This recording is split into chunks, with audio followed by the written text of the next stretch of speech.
Hello everyone, कैसे हैं आप लोग। आई होप कि आप लोग बहुत अच्छे होंगे और अपनी पढ़ाई को भी बहुत अच्छे तरीके से कंप्लीट कर रहे होंगे। जैसा कि आप लोगों को पता है कि अभी हम लोग हमारे बिजनेस स्टडी सब्जेक्ट के चैप्टर नंबर 2 को पढ़ रहे हैं और आज का ये वाला पर्टिकुलर वीडियो हमारे चैप्टर नंबर 2 का पार्ट नंबर 3 होने वाला है, जिसमें हम लोग कवर अप करेंगे कॉमर्स वाले टॉपिक को। तो आइए जल्दी से बढ़ते हैं, बिना वक्त गवाए, बिना देरी किए आज के इस क्लास को, आज के इस वीडियो को।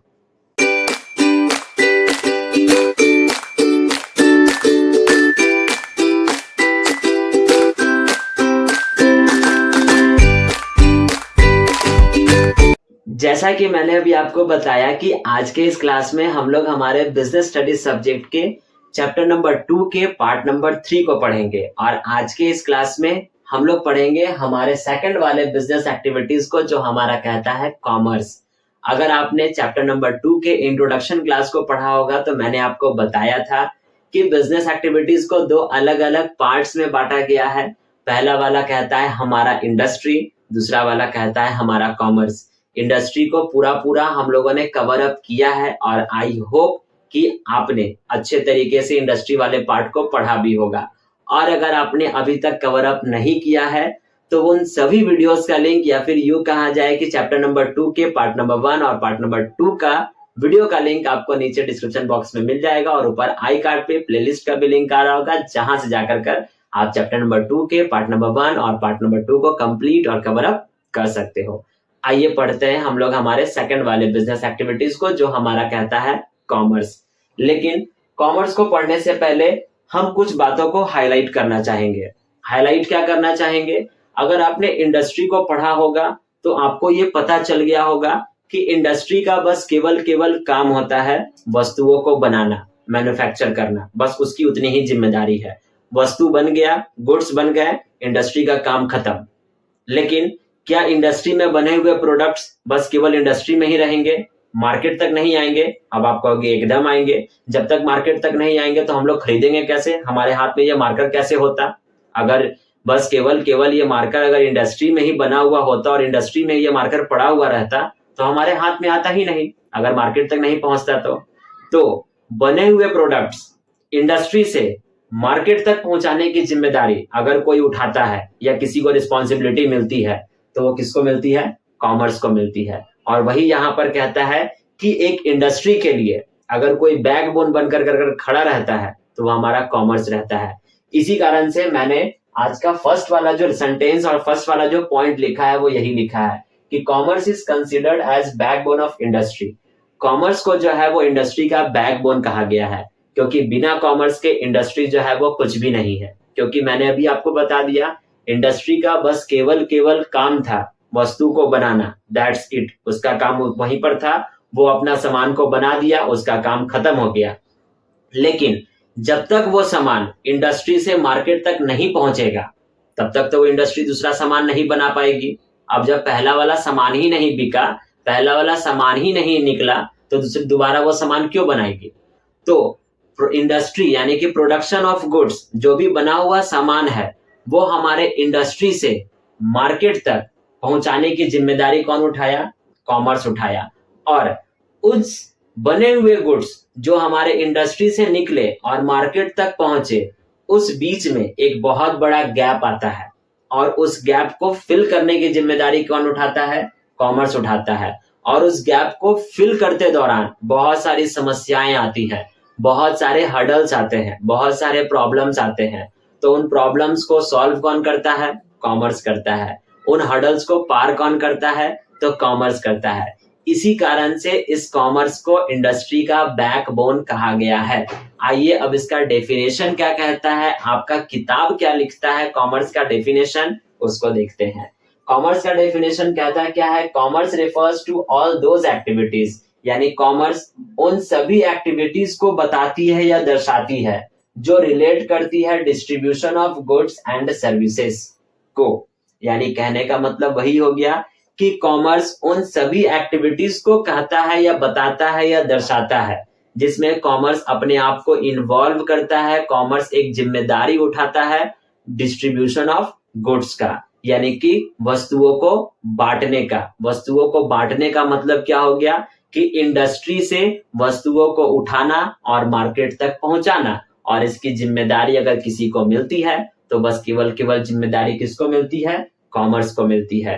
तो इसी कारण से मैंने ये वाला लाइन लिखा है, और आप इस वाले सेंटेंस को हाईलाइट भी कर लीजिएगा और अपने कॉपी में मस्त तरीके से लिखिएगा, क्योंकि एग्जाम्स में अगर आपसे ये क्वेश्चन पूछे जाएंगे what do you mean by commerce, तो सबसे पहला लाइन इसी को लिखिएगा, बाकी का फिर बाद में आप डेफिनेशन को लिखिएगा। ठीक, आई होप कि आपको कॉमर्स समझ में आ गया होगा। अब मैंने आपको बताया कि बना हुआ सामान जब इंडस्ट्री में है और इंडस्ट्री से मार्केट तक पहुंचने के बीच में एक लंबा रास्ता होता है, और उस लंबे रास्ते को भरने की जिम्मेदारी कॉमर्स की है। और उस लंबे रास्ते को भरने के दौरान, फिल करने के दौरान बहुत सारी प्रॉब्लम्स आती हैं। अब वो कौन कौन सी प्रॉब्लम्स हैं? वो ये प्रॉब्लम्स हैं, और इन प्रॉब्लम्स को दूर कौन करता है? कॉमर्स करता है। तो इसी कारण से कॉमर्स का फंक्शन भी हमारा यही है। आपके बुक में होगा भी लिखा हुआ कि फंक्शंस ऑफ कॉमर्स, या फिर आपसे पूछा जाएगा कि what are the functions of commerce, तो फंक्शंस ऑफ कॉमर्स यही हमारे पास है। जो हमारे पास है 5। पहला कहता है hindrance of person, hindrance of time, hindrance of place, hindrance of risk और हिंड्रेंस ऑफ इंफॉर्मेशन। आप सभी के आगे हिंड्रेंस लगा दीजिएगा। और हिंड्रेंस को हिंदी में हम लोग बाधा कहते हैं, क्योंकि मैंने आपको बता दिया कि इंडस्ट्री से मार्केट के बीच में बहुत ज्यादा समस्या आता है, बहुत सारी प्रॉब्लम्स आती हैं, और वो प्रॉब्लम्स कौन कौन सी है? यही प्रॉब्लम्स है। और उन प्रॉब्लम्स को दूर कौन करता है? तो कॉमर्स करता है। अब कैसे कैसे दूर करता है, आइए इसको समझते हैं हमारे सेकंड वाले टॉपिक पे, जो हमारा कहता है फंक्शंस ऑफ कॉमर्स। देखिए पहला वाला क्या कहता है? हिंड्रेंस ऑफ पर्सन, जिसको हम लोग कहते हैं कि आखिरकार जब कोई भी सामान बन गया इंडस्ट्री में, तो वो मार्केट में पहुंचेगा तो किसके पास पहुंचेगा? कोई ना कोई तो बायर होना चाहिए। बायर ढूंढेगा कौन? अब जब बायर मिलेगा तो सेलर भी होना चाहिए। तो सेलर कौन ढूंढेगा? यानी एक प्रॉपर तरीके के हमारे पास बायर्स होने चाहिए, एक प्रॉपर तरीके के हमारे पास सेलर्स होने चाहिए। तो वो बायर्स और सेलर्स ढूंढने की जिम्मेदारी किसकी है? हमारे कॉमर्स की है। तो पहला वाला प्रॉब्लम दूर हो गया। दूसरा वाला प्रॉब्लम, इंडस्ट्री में तो सामान बन गया, अब जब इंडस्ट्री से सामान निकल गया तो क्या एक बार में सारा सामान बिक जाएगा? इसकी भी कोई गारंटी नहीं है। हो सकता है हम 1 लाख मार्कर लिए, 1 ही हजार बिका, बाकी का बचा हुआ मार्कर हम कहाँ रखेंगे? तो एक ऐसे जगह पर रखेंगे जहां से हमारा समय भी बचेगा और साथ साथ हमारा सामान भी बचेगा।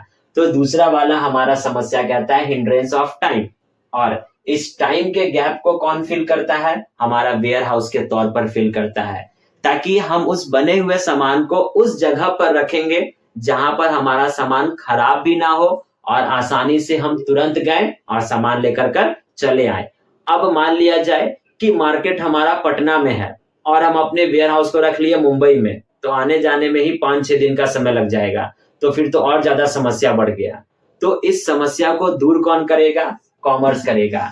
उस मार्केट के इलाके के अगल बगल में ही कोई ना कोई वेयर हाउस होगा, ताकि जहां पर हम सामान को आसानी से रखें और जब जरूरत पड़े तब वहां से सामान को निकालेंगे, मार्केट में बेचेंगे। ठीक है, तो हमारा दूसरा वाला पॉइंट हो गया। तीसरा वाला हमारा कहता है हिंड्रेंस ऑफ प्लेस। अब देखिए, एक सामान को एक जगह से दूसरी जगह पर ले जाना है, तो क्या हम अपने सर पर उठा के ले जाएंगे? ऐसा पॉसिबल ही नहीं है। उसके लिए हमको क्या चाहिए? ट्रांसपोर्ट चाहिए। तो ट्रांसपोर्टेशन के दौरान भी कुछ कुछ समस्याएं आती हैं, और उस समस्या को दूर कौन करता है? हमारा कॉमर्स दूर करता है, जो कि हमारा तीसरा वाला फंक्शन, या फिर यूं कहा जाए तीसरा वाला प्रॉब्लम, जो हमारा कहता है हिंड्रेंस ऑफ प्लेस। और ये दूर किस प्रकार से होता है? ट्रांसपोर्टेशन के जरिए होता है, ताकि कॉमर्स हेल्पफुल होता है एक सामान को दूसरे जगह, यानी एक सामान को एक जगह से दूसरी जगह पर पहुंचाने में ये बहुत ज्यादा हेल्पफुल हमारे लिए हो जाता है। तीसरा कहता है रिस्क। अब इंडस्ट्री का काम था वस्तु बनाना, वस्तु बना दिया।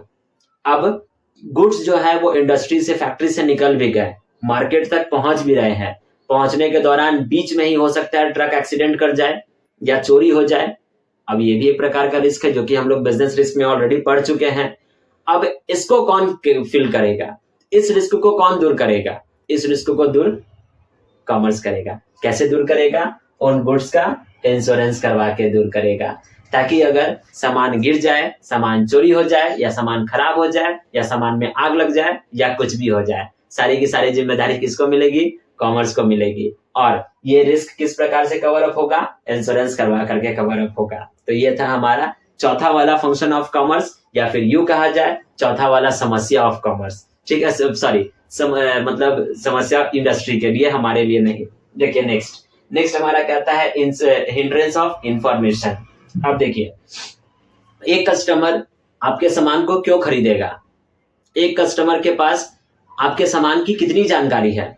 अब आप कहोगे कि हमारे पास तो जानकारी कुछ भी नहीं है, तो जानकारी कौन प्रोवाइड कराएगा? कॉमर्स प्रोवाइड कराएगा। आप देखे होंगे बहुत बार ऐसा होता है जो कि आपके मतलब लेबल्स पे जो है, या फिर किसी न किसी प्रोडक्ट के किसी न किसी क्या हर एक प्रोडक्ट के पीछे जो है उस सारे के सारे का इंफॉर्मेशन लिखा हुआ होता है, और साथ साथ वो इंफॉर्मेशन कौन देने का काम करता है? कॉमर्स काम करता है। वही यहाँ पे लिखता है, और वो इंफॉर्मेशन हमको मिलता कहाँ से है? एडवर्टीजमेंट के थ्रू मिलता है। तो यही चीजें हमारे पास हो गई। अब मान लिया जाए कि कोई एक इंडस्ट्री है, एक नया सामान को लॉन्च कर दी, एक नए सामान को बना दी। हमको क्या सपना रात में आया था कि कुरकुरे का नया फ्लेवर भी लॉन्च हुआ है, तो ये पता हमको कैसे चलेगा? By the help of commerce पता चलेगा। इंडस्ट्री का काम था बस केवल नया वाला फ्लेवर को बना देना, लेकिन हम तक जानकारी कौन पहुंचाएगा? कॉमर्स पहुंचाएगा। और कैसे पहुंचाएगा? मीडियम क्या होगा? एडवर्टीजमेंट हमारा मीडियम होगा। तो यही है हमारे पास 5 फंक्शंस ऑफ कॉमर्स, और यूं कहा जाए कि 5 प्रॉब्लम्स जो कि एक प्रोडक्शन होने के बाद गुड्स जो होता है वो एक जगह से निकल कर जब मार्केट तक पहुंचता है, और उनके बीच में जो प्रॉब्लम्स आते हैं वो यही 5 प्रॉब्लम्स आते हैं। और इन 5 प्रॉब्लम्स को दूर कौन करता है? कॉमर्स दूर करता है। कौन कौन सा? बायर्स और सेलर्स ढूंढ करके, अच्छा वेयर हाउस ढूंढ करके, ट्रांसपोर्टेशन फैसिलिटी प्रोवाइड करा कर, इंश्योरेंस करवा कर और एडवर्टीजमेंट करवा कर। ठीक है, तो यही हमारे पास है फंक्शंस ऑफ कॉमर्स। अब आपके दिमाग में एक क्वेश्चन आना चाहिए, अगर आया तो बहुत अच्छी बात है, नहीं आया तो हम आपके दिमाग में फिट कर देते हैं। इंडस्ट्री आपने पढ़ा होगा, टाइप्स ऑफ इंडस्ट्री भी आपने पढ़ा होगा। टाइप्स ऑफ इंडस्ट्री का तीसरा वाला इंडस्ट्री जो हमारा कहता है टर्शियरी इंडस्ट्री, उसमें भी ये 5 मैंने लिखा था। ये बायर्स और सेलर्स नहीं होंगे, लेकिन ये 4 जरूर होंगे। अब आप कहोगे कि जब टर्शियरी सेक्टर में या टर्शियरी इंडस्ट्री में ये चारों ऑलरेडी है, तो फिर कॉमर्स में इसकी क्या जिम्मेदारी? कॉमर्स में ये क्यों है?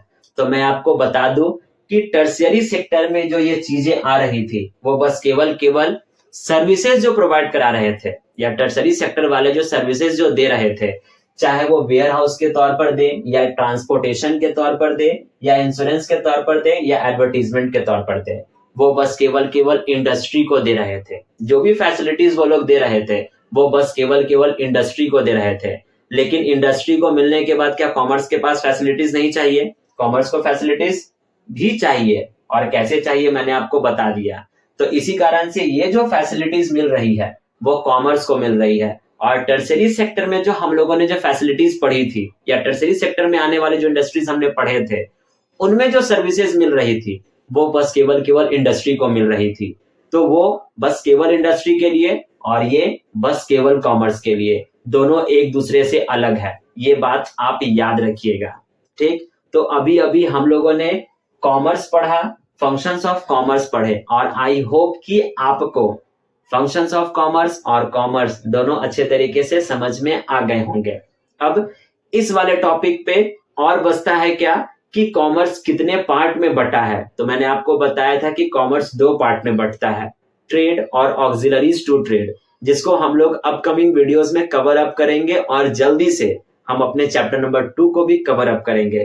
तो आज के इस वीडियो के लिए बस हम लोग इतना रहने देते हैं। अभी आप क्या कीजिएगा, वीडियो को पॉज कर लीजिए और इसका स्क्रीनशॉट लेकर कर अपने पास रख लीजिए, और मेक श्योर आप अपने कॉपी में जरूर से नोट डाउन कीजिएगा।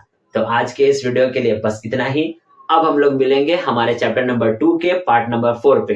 तब तक के लिए आपको पता है करना है क्या, वीडियो को यहाँ तक देखे हो, चीजें पॉइंट्स आपको अच्छे तरीके से समझ में आई हैं, तो वीडियो को लाइक, चैनल को सब्सक्राइब और अपने फ्रेंड्स के साथ शेयर भी करते जाइएगा। और हाँ, लास्ट जाते जाते एक प्यारा सा कमेंट भी करते जाइएगा। अब हम लोग मिलेंगे इसी चैप्टर के नेक्स्ट वाले पार्ट पे। तब तक के लिए thank you and bye bye.